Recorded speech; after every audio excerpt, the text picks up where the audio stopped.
അവസാനിച്ചു. അടുത്ത അധ്യായത്തിലേക്ക് പോവാം. ത്രികോണത്തിന്റെ പരപ്പളവ്. ഒരു പ്രവർത്തനം ചെയ്ത് നോക്കാം.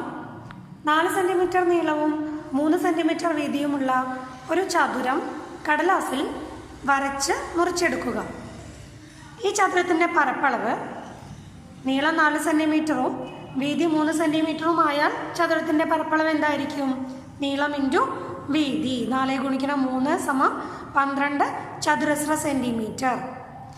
ഇതിൽ ചിത്രത്തിൽ കാണിച്ചിരിക്കുന്നത് പോലെ കൃത്യം നടുവിലായി ഒരു വര വരയ്ക്കുക.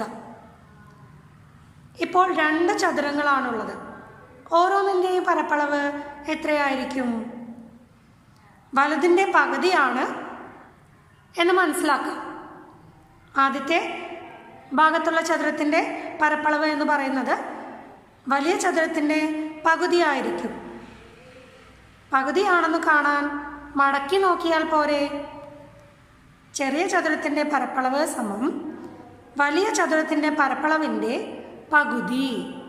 അതായത് പകുതി എന്ന് പറയുമ്പോൾ എന്തായിരിക്കും? 1/2. അതായത് 1/2 ഗുണിക്കണം 12 സമം 6 ചതുരശ്ര സെന്റിമീറ്റർ. മറ്റൊരു പ്രവർത്തനം നോക്കാം. ഒരു ചതുരത്തിൻ്റെ നടുവിലൂടെ വിലങ്ങനെയോ കുറുകയോ മുറിച്ച് പകുതി പരപ്പളവുള്ള ചതുരങ്ങളാക്കാം. അതിനുശേഷം കോണോട് കോൺ മുറിച്ച് പകുതി പരപ്പളവുള്ള ത്രികോണങ്ങളാക്കാം. നടുവിലൂടെ ചരിച്ചു വരച്ചാലോ? പകുതി പരപ്പളവുള്ള 2 ചതുർഭുജങ്ങൾ കിട്ടിയില്ലേ? ഒരു ജോഡി എതിർവശങ്ങൾ മാത്രം സമാന്തരമായ ചതുർഭുജത്തിന് ലംബകം എന്നാണ് പറയുന്നത്. എന്താണ് ലംബകം? ഒരു ജോഡി എതിർവശങ്ങൾ മാത്രം സമാന്തരമായ ചതുർഭുജത്തിനെ പറയുന്ന പേരാണ് ലംബകം. മറ്റൊരു പ്രവർത്തനം നോക്കാം. വശങ്ങളുടെ നീളം 10 സെന്റിമീറ്ററും 8 സെന്റിമീറ്ററുമായ ചതുരം വരച്ച് മുറിച്ചെടുക്കുക. ചതുരത്തിൻ്റെ കോണോട് കോൺ ചേർത്ത് ഒരു വര വരയ്ക്കുക. ചതുരം 2 ത്രികോണങ്ങളായി.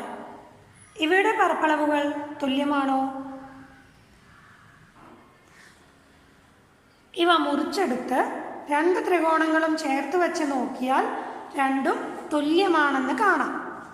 അപ്പോൾ ത്രികോണത്തിൻ്റെ ഓരോന്നിൻ്റെയും പരപ്പളവ് എത്രയാണ്?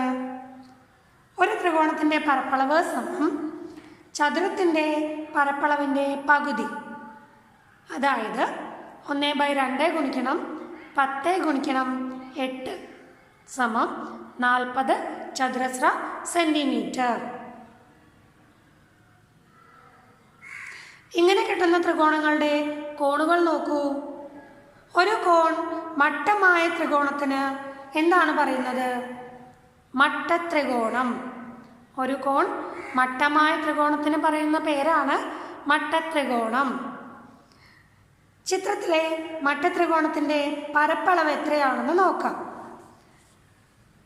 ഒരുപോലെയുള്ള 2 മട്ടത്രികോണങ്ങൾ കടലാസിൽ വെട്ടിയെടുത്ത് തന്നിരിക്കുന്നത് പോലെ ചേർത്ത് വെച്ച് നോക്കൂ.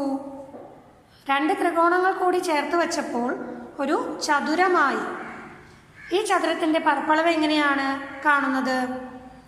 ചതുരത്തിൻ്റെ പരപ്പളവ് സമം നീളം ഗുണിക്കണം വീതി. അതായത് 4 ഗുണിക്കണം 5 സമം 20 ചതുരശ്ര സെന്റിമീറ്റർ. മട്ടത്രികോണത്തിൻ്റെ പരപ്പളവ് ഇതിൻ്റെ പകുതിയാണല്ലോ. എങ്ങനെ കാണാം? മട്ടത്രികോണത്തിൻ്റെ പരപ്പളവ് സമം 1/2 ഗുണിക്കണം 4 ഗുണിക്കണം 5 സമം 10 ചതുരശ്ര സെന്റിമീറ്റർ.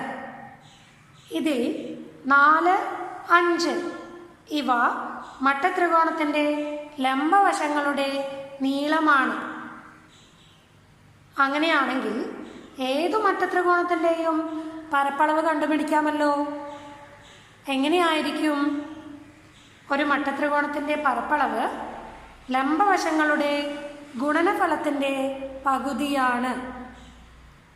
ഒരു മട്ടത്രികോണത്തിൻ്റെ പരപ്പളവ് ലംബവശങ്ങളുടെ ഗുണനഫലത്തിൻ്റെ പകുതിയാണ്. മട്ടത്രികോണത്തിൻ്റെ പരപ്പളവ് കാണുന്നത് എങ്ങനെയാണെന്ന് മനസ്സിലായോ? ചെയ്ത് നോക്കൂ.